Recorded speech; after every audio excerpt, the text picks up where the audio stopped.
थोड़ा बताइएगा, कितनी भली यादें आपकी याददाश्त में हैं और कितनी बुरी यादें आपकी अपनी याददाश्त में हैं। मैं भी आपके साथ हूं। फिर से सुनिए, हमारी याददाश्त में कितनी भली यादें हैं।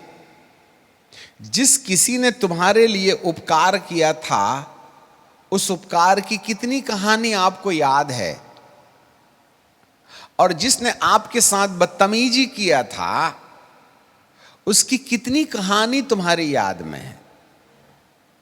वक्त में किसी ने तुमको पानी दिया था, क्या वो याद है?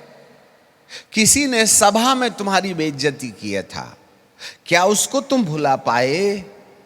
आप भले कामों को जो लोग तुम्हारे लिए करते हैं, हम उनको आसानी से भुला देते हैं, और यदि कोई भलाई ना करे तो हम उसको छीनने की कोशिश करते हैं। कई बार हमारी कलीसिया में इस प्रकार से लोग कहते हैं, हमारे बुजुर्ग मर गए हैं इसलिए चर्च डब्बा बना के दे। क्यों? हम चर्च के मेंबर हैं। अब आप बताइए, पापा जी जब जिंदगी भर कमाए तो उसका पूरा धन तुम चूस गए, एक गिलास दूध हमको नहीं पिलाए, और 40,000 पगार पाने के बाद में 500 की नोट पैकेट में डाल के दशवांश लिखते थे। अब आप बताइए, 40,000 की सैलरी है, उसका दशवांश होता कितना है? 4,000, और तुमने डाला कितना है? 500, और वहां लिखा है दशवां अंश। 40,000 का दशवांश 500 रुपए होता है। ऐसा तो धोखा तुमने जिंदगी भर कलीसिया को दिया है, और अब डब्बा मांगते हो चर्च से।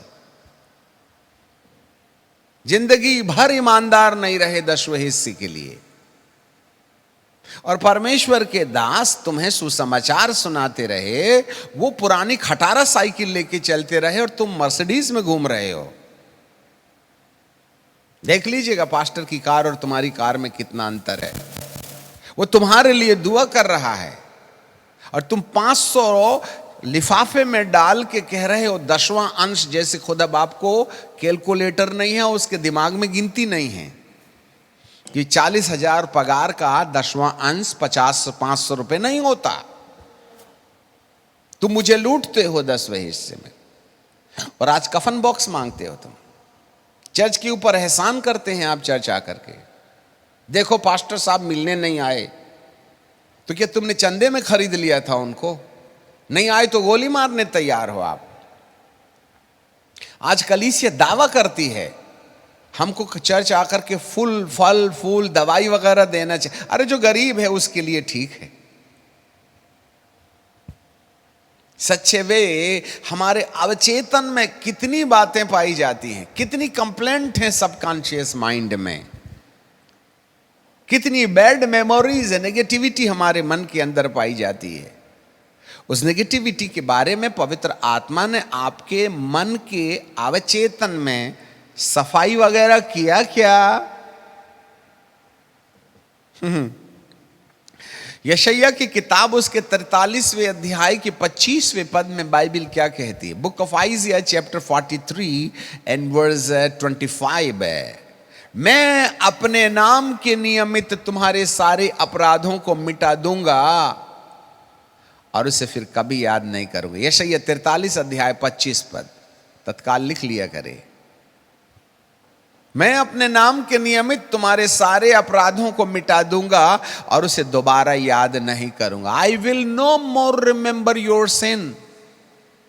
और आप रोज प्रार्थना करते हो, हे पिता, जैसे हमने अपने अपराधियों को क्षमा किया है, वैसे ही तो हमारे अपराधों को भी क्षमा कर। अब आप बताइए, सीने पर हाथ रख के आप सच बोलते हैं या झूठ बोलते हैं? यदि आप कहते हैं कि जैसे हमने अपने अपराधियों को माफ किया है, मुझे बताइए कौन से अपराधियों को आपने माफ किया है? आप पत्नी को माफ नहीं कर सकते, पति को माफ नहीं कर सकते, माँ बाप को माफ नहीं कर सकते, बच्चों को माफ नहीं कर सकते, दीदी को माफ नहीं कर सकते, तुम पादरी को माफ नहीं कर सकते, तुम कलीसिया को माफ नहीं कर सकते। मेंबर लोग पादरी के विरुद्ध, पादरी मेंबर के विरुद्ध में खड़ा रहता है। एक कलीसिया दूसरे कलीसिया को माफ नहीं कर सकती, एक पादरी दूसरे पादरी को माफ नहीं कर सकता। तुम्हें कौन अधिकार दिया कि जैसे हमने अपराधियों को माफ किया है वैसे ही तो हमारे अपराधियों को भी, हमारे अपराधों को भी माफ कर। जब तुम माफ नहीं कर सकते तो ऊपर वाला किस शर्त पर माफ करेगा? ये कौन सा गणित आपके पास में? जरा सोच के देखिए ना। सबसे पहले तो हम पत्नी, अरे इसके साथ क्या बात करना, दिमाग खराब करती है। तो प्रभु कहेगा तू अपनी पत्नी के साथ दिमाग खराब कर रहा है तो मेरे साथ अच्छा रहेगा तेरा क्या? अरे अवचेतन के अंदर में तो शिकायतें हैं ना पति और पत्नी के बीच में, याददाश्त है ना। भूला जब जली रोटी दी थी, जब कोई दुर्व्यवहार पत्नी से हो गया था, वो याद में है या भुला दिए? तो अवचेतन तो गंदा है ना, याददाश्त में आज भी बुरी बातें हैं ना।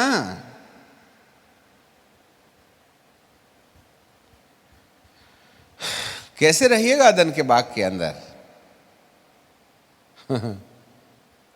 भाई अदन के बाग के अंदर में रहना कोई भगवान का प्रसाद तो है नहीं।